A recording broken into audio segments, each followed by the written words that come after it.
So Canada is taking a step forward with legalization of marijuana, which is an awesome thing, and the US needs to learn from Canadians and implement the same thing. But yeah, here's an article from the BBC that is absolutely amazing. And remember, weed is not legal yet in Canada. Canadians spend about $6 billion, 5.6 billion US dollars, or 3.5 billion euro on cannabis in 2015, almost as much as they did on wine. The estimate comes from Canada's Bureau of Statistics, which studied marijuana consumption between 1960 and 2015.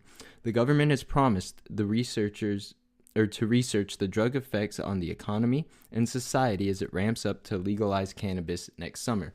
The report also found that the use has gone up over the years as it has become more popular with adults.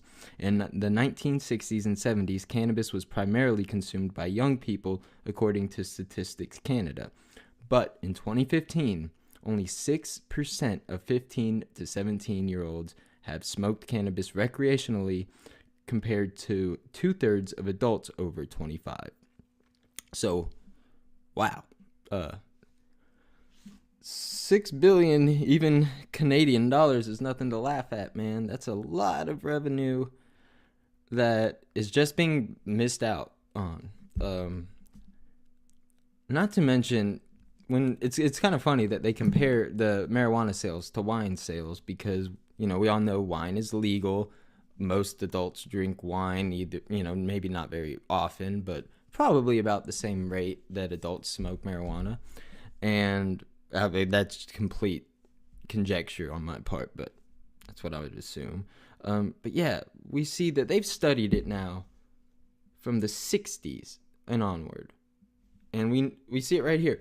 6% of kids age 15 to 17 smoke cannabis recreationally in 2015, when it's more popular than ever. But that 6% number is about the same standard number that you would find in the US, whether or not marijuana is legal. And that's like one of the big arguments used against pot is, oh, well, think about the kids. You want, your teenager dropping out of high school because pot's legal? Or, you don't want little Timmy getting into that jar of edible gummy bears that you have and getting, high or sick or something.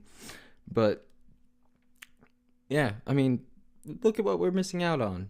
First of all, the best argument for legalization boils down to, oh, you can tell me what I can put in my body and can't? No? Freedom, bitch? Liberty? Like, I don't come over to your house, kick in your door, and tell you can't have that Budweiser. Why the fuck do you have the ability to come in and take my pot away? It's absolutely retarded. And then, not to mention, we miss out on all of this revenue at a time where, we are now listening to politicians talk about cutting entitlements to curb the deficit, because we just lost $1.5 trillion in tax revenue to that rapacious bill that was just passed through. But I mean, hey, if you want to raise some revenue, instead of, taking it from the elderly in form of Social Security or the sick children who can't afford health care, like in Medicaid or Medicare, if you don't want to take that away, why don't you find an alternative source of revenue? Legalize gambling.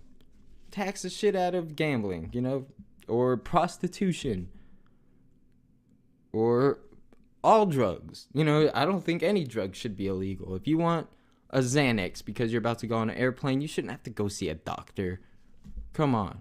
If you want pot after a long day of work, you don't need a medical reason to go smoke a joint. If you want to take an Adderall because you have work to do on a weekend, you should be able to take it. And nobody should be able to tell you you can. If you want to shoot up heroin between your toes, it's a free country.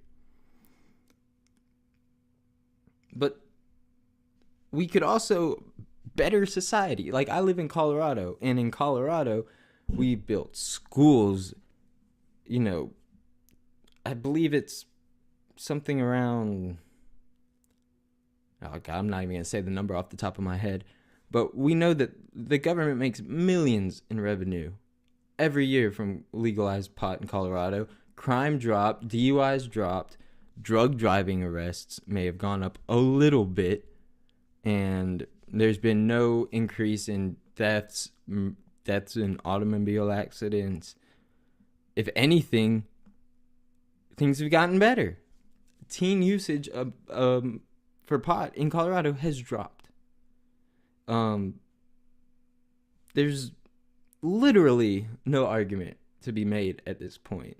Yet we still have people like Jeff Sessions, masquerading around and saying to everybody how bad marijuana is for our civilization and youth. And it's either pot's bad because it's bad. They never cite evidence, science-based evidence, or anything of that extent. They'd never cite, why alcohol is okay, but pot's not, even though we all know that the alcohol and pharmaceutical companies lobby the shit out of the government to keep pot illegal.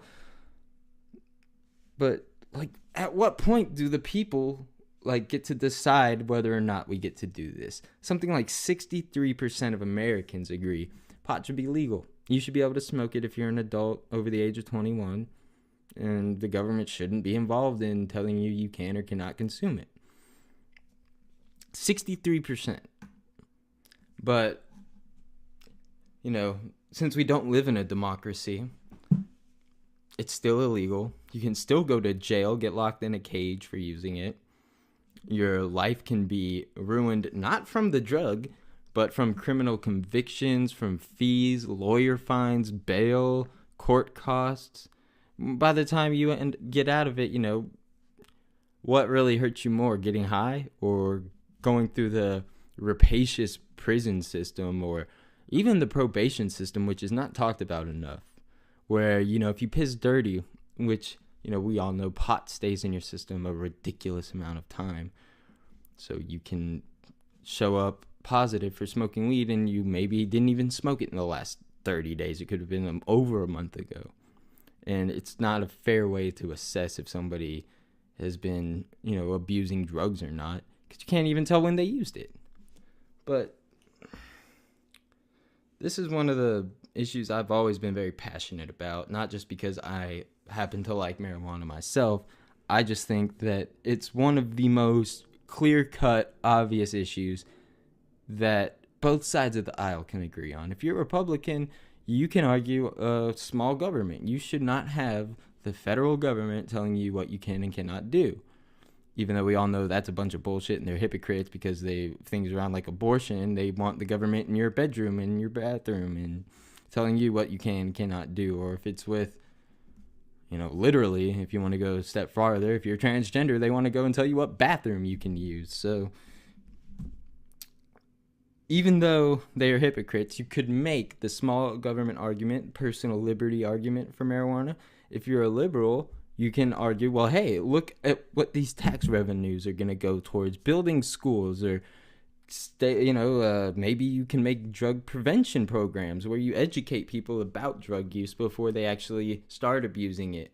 Because we all know that the Ronald Reagan Just Say No campaign absolutely failed. We all know that increasing prison times and mandatory minimums, harsher punishments don't dissuade people from using drugs. We know whites and blacks use drugs at the same rate, yet blacks are disproportionately jailed, like 2 to 1 over whites. All of these problems that come from something so simple to solve, just like the war overseas. You want to stop all of this turmoil in the Middle East? Get out of the Middle East. You want to stop all of the problems coming? Of course, there's always going to be some crime related to drugs or something on the black market, but we just need to change this. And I got to go. I'll see you guys later.